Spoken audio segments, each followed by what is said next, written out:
Ndio. Habari? Salama Uko kabisa. sawa sawa? Alhamdulillah, nashukuru Mungu. Mwisho wa mwaka. Alafu tuna bahati ya kukutanaga mwisho wa mwaka, mwisho wa mwaka, mwisho wa mwaka. Sasa kwa sababu umeniweka kwenye hiyo trend ya kwa mwaka mara moja, kwa mwaka mara Alafu kwenye moja. matukio makubwa makubwa pia. Sawa. Kumbuka ile ya Fei nini nini mwisho wa mwaka. Sawa. Mambo mazuri. Tunashukuru Mungu. 2025 ilikuwaje kwa upande wako? So far nzuri. Sio mbaya, sio ya mafanikio sana lakini walau tunaelekea kumaliza mwaka. Kwa hiyo tukiukamilisha, nikifanikiwa kuvuka nitasema ulikuwaje. Kwa hiyo kuna nafasi ya kubadilika au kuingia mabadiliko mengine. Kuna siku ambazo zimebaki, leo tarehe 15. Siku kama 16 takriban au 15 na saa kadhaa za kubadilika. Kwa hiyo hizo siku nazo you never know. Lakini mpaka hapa ulipofikia bila shaka sio mbaya sana. Yeah. Tukio gani kubwa ambalo limetokea kwa mwaka huu kwa upande wako? Tukio kubwa la namna gani? Kwa sababu yako matukio ya namna nyingi. Upande upi hasa? Wa michezo, familia. Wa michezo. Upande wa michezo, kitu ambacho nimekipenda ni vijana wangu kutoa ubingwa. Vijana wangu kutoa ubingwa, kwa hilo ni tukio. Vijana wako wamention? Wanafahamika. Na mabingwa si wanafahamika. Ubingwa wa ligi kuu bila shaka. Na unawapa pia salamu gani? Waendelee kukaza. Kwa sababu bado mpira unawadai na wao wanaudai. Kwa bado wanadaiana na mpira. Siwadanganye mtu, umri wao bado mdogo na bado wanatakiwa kuendelea kufanya kile ambacho wanakifanya. Sawa, miongoni mwa vitu ambavyo nimeplan kukuuliza kwa leo ni kuhusiana na mambo mbalimbali ya kimichezo. Kwanza tuanze na mwenendo wa klabu ya Simba ikitoka kupokea kichapo kwa matajiri wa Chamazi Azam FC, na mpaka hivi sasa ni miongoni mwa timu ambayo inazungumzwa sana, vikao vya hapa na pale, usajili wa mambo mengine. Kwanza ili kuirudisha Simba ambayo ina utulivu kulinganisha na misimu ya huko nyuma, nini kinahitajika kifanyike ili ikae sawa sawa kabla ya maboresho kwenye benchi la ufundi, kumleta kocha na mambo mengine? Cha kwanza ni matokeo. Hamna klabu inayotulia bila matokeo. Kwa sababu taasisi yoyote ya mpira wa miguu, let's say klabu yoyote ya mpira wa miguu, end product yake ni matokeo. Hamna kingine. Na hususan ikishafikia kwenye ukubwa wa Simba, Yanga, wale ambao wameshajitanabaisha kwamba ndio mabingwa wa kihistoria au washindani wa kihistoria, matokeo ndio kila kitu. Tofauti na vilabu vingine kama vile Mtibwa ambao wao wamejitanabaisha kama klabu ya biashara.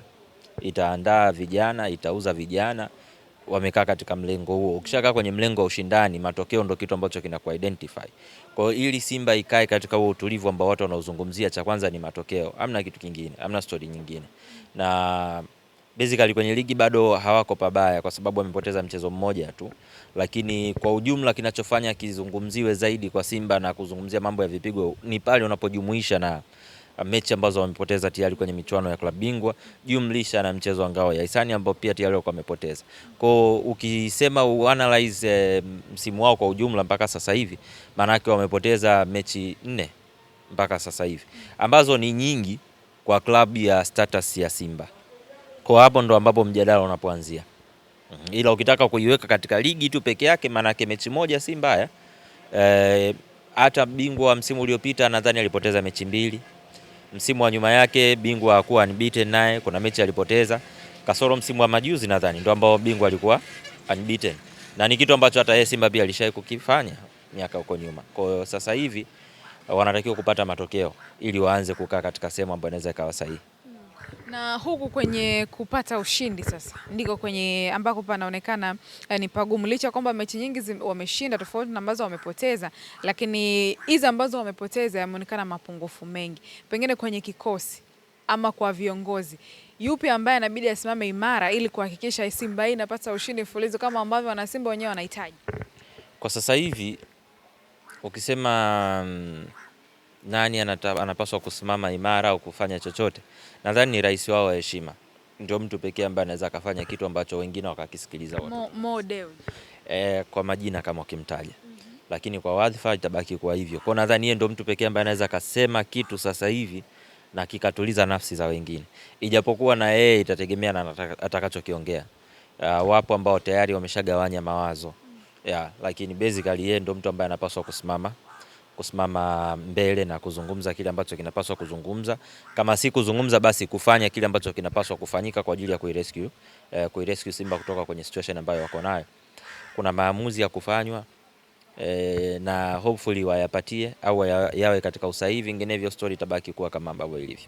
Kwa maana hiyo ni kwamba mwenyekiti kile ambacho anakizungumza ni kwamba bado hakitoshi. Murtaza, anachokizungumza mwenyekiti ni moja, na wote tunafahamu sasa hivi ukimwekea tukipaza shabiki yoyote wa Simba ama katika mashabiki watatu wa Simba watakaowekea kipaza, wawili kati yao watapeleka lawama kwa mwenyekiti kama si wote watatu. Lakini sasa ukiwauliza sababu za wao kupeleka lawama kwa mwenyekiti, zinaweza zisiwepo moja kwa moja, yani wanaweza wasiwe nazo moja kwa moja, lakini mimi nitakapoungana nao mkono sehemu moja tu, lawama yao kwa mwenyekiti ni kwamba mahusiano ya mwenyekiti na wanachama wake kwa sasa hivi ndio kitu ambacho kinaweza kaa kina changamoto. Lakini ukitaka kwenda ndani kiutendaji na nini ambacho kinaathiri ndani ya club, nadhani mwenyekiti walimnyima hiyo nguvu, na hii kitu sio kwa bahati mbaya. Hii kitu watu wa kwanza kuwalaumu watakuwa ni wanachama wake wenyewe, ambao basically walikaa zaidi kwenye upande wa mwekezaji ambaye kwa sasa tunasema pia ni rais wa heshima, kuliko kukaa katika namna ambayo ilipaswa kuwa sahihi. Naye anaweza kaniambia nguvu ya mwenyekiti saizi ndani ya taasisi ya Simba, ana vitu gani ambavyo anaweza kavizungumza vya kimaamuzi na vikatendeka ipasavyo kama inavyopaswa kuwa. Kwa hiyo kiushahidi hapo napo inakuwa ni changamoto, na ndio maana kuna wakati mwenyekiti naye anakuwa na wajibu kutokana na vile ambavyo anaona ni sahihi kwake, kwa sababu wanafumbia macho tatizo kuu alafu wanapeleka lawama katika sehemu ambayo wameitoa nguvu. Kwa hiyo ni kwamba wamemnyima nguvu ya kufanya, alafu wao ndo wanakuwa wanampelekea lawama ya vitu vya kufanya. Lakini katika nyakati ambazo timu ikifanya vizuri, sifa itaenda kwa mtu ambaye pengine naye alistahili kupokea lawama ya timu kutokufanya vizuri. Na kipi sasa kifanyike, kwa sababu hapo kuna mapumziko ya kupisha michuano ya AFCON, tutatarajia mapinduzi na mambo mengine, ili kurudi imara katika kipindi hiki wachezaji wazingatie nini? Wachezaji kama wamepewa mapumziko wazingatie mapumziko yao. Wakirudi warudi katika namna ya utulivu au namna sahihi, lakini wachezaji wanakuwaga ni watu wa mwisho. Kwanza ni wanaoongoza wachezaji wasort mambo yao, na ili wakirudi wawe na umoja, kwa sababu sasa hivi ukisikiliza watu ambao wako ndani ya Simba atakwambia kuna makundi. Sasa makundi yanavunjwa vipi, sijui yaligawanywa vipi, mpaka sina solution ya wao wanaweza kuungana vipi, lakini wanatakiwa kuvunja makundi yao na kuwa kitu kimoja. Hilo ndo la kwanza kabisa. Wakae, wazungumze, wavunje tofauti zao, wakubali kuungana. Na actually dirisha la usajili linakaribia. Kwa hiyo wao waangalie kama wanahitaji kufanya nyongeza wachezaji walio bora wafanye. Lakini sasa hivi pia wanapaswa kufanya maamuzi kuhusiana na technical bench ya timu yao. Hapo ni sema ambayo ni very crucial. Inategemea sasa wao wanataka kufanya nini. Lakini kama mimi, maoni yangu au mtazamo wangu, wanapaswa kufanya maamuzi juu ya Matola. Either wanabaki naye kama kocha mkuu ili na yeye apate time ya kufanya kazi kama kocha mkuu, awe kwenye nafasi ya kudaiwa matokeo. Sio kama unanielewa. Na kama atakuwa hatoshi, basi iwe sehemu ya mabadiliko ambayo wanapaswa kuyafanya. La kama atakuwa anatosha, basi wao wamepunguza mgogoro au mlolongo wa kutafuta kocha mwingine. Sio, unaelewa? Kwa hiyo it's about time. Asiwe anabaki kama, unajua kibaki kwenye kivuli cha assistant, watu wanakosa nguvu ya kujudge wewe utendaji wako ukoje. Amekuwa msaidizi kwa miaka mingapi? Sasa hivi tunazungumzia 8 9. Ushanielewa, ni mingi sana. Na sasa hivi qualification yake inamtosha yeye kuwa kocha mkuu. Sasa utakuja kumjudge vipi performance yake? Kama kila siku utakuwa naondoa kocha mkuu. Yes, kwa wakati fulani yakuwa na vigezo. Sasa hivi tayari anavyo. Uwezi kuniambia kwamba anahitaji experience zaidi ya pale ambapo yupo. Ameshashiriki michuano ya klabu bingwa, ameshashiriki ligi, ndio usiseme ameanza kushiriki kabla hata ya kuwa Simba. Ameshiriki na Lipuli, ameshiriki na Polisi, ana all the experience ambayo inahitajika. Michuano hiyo ya klabu bingwa kaishaicheza kwa misimu zaidi ya 6 7 akiwa assistant, umeelewa, na mechi zingine akiwa kama kaimu kocha mkuu. Kwa hiyo ana all the experience tayari yuko nayo, ameshakuwepo kwenye taasisi kwa muda mrefu zaidi. Sasa hivi na elimu ya yeye kuwa kocha mkuu tayari anayo. Kwa hiyo hamna sababu tena ya kutaka kumweka chini ya mtu fulani. Ili muwe katika nafasi sahihi ya kumjudge na yeye, mpeni hiyo nafasi ya kuwa kocha mkuu. Sasa hapa tunazungumza hapa tunazungumza bali yeye kupewa nafasi ya kuwa kocha mkuu, lakini la kwanza linabidi lianzie na yeye kutaka kuwa. Kama yeye hahitaji kuwa, hapo nadhani itakuwa ni changamoto nyingine. Sisi tunasema kama inawezekana kwamba huku nje labda tunasema mbona hapati, kumbe yeye mwenyewe pia hayuko tayari. Sasa kama klabu itakuwa imetangaza nafasi ya kocha mkuu alafu yeye hajapeleka maombi, inakuwaje? Kwa lazima inaanzia na yeye apeleke maombi kama anahitaji kuwa. Kama hajapeleka maombi, pia inapaswa apeleke na maombi. Kwa nini asipeleke? Of course, kwa sababu si taasisi imetangaza. Unajua taasisi ikitangaza maana yake kuna vitu viwili, internal na external recruitment. Hivyo vitu vyote vinafanyika.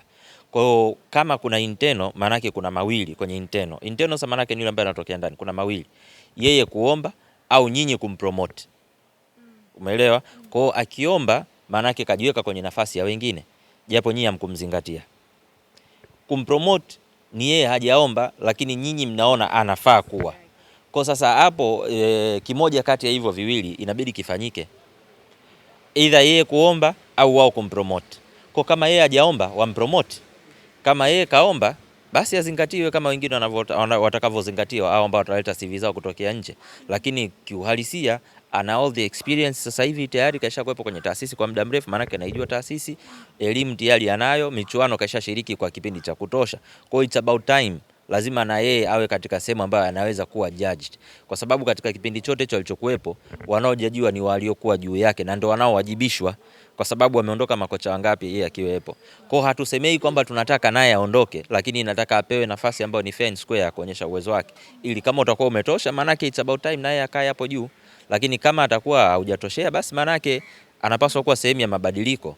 Kwa hiyo wasikumbatie kitu, huenda ikawa unamnyima yeye nafasi ya kuflourish zaidi, ama la inawezekana ikawa unamkumbatia mtu ambaye pengine uwezo nao hauko sahihi.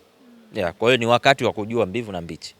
Hapo nimepaelewa sana. Na hapo kwenye kocha umegusia, nimeona hivi karibuni aliyekuwa kocha wa klabu ya Yanga Romain Folz akitajwa pengine anaweza kujiunga na klabu ya Simba. Kwa namna ambavyo tulimshuhudia akiwa na Yanga, anaweza kwenda kuibeba vizuri mikoba ya Pantevo ambaye ameondoka. Mimi nadhani it's a zero chance kwenye hiyo situation. I think it's zero chance kwa sababu light kama angekuwa na wakati mzuri Yanga, pengine ungesema Yanga, Simba anaweza kafikiria.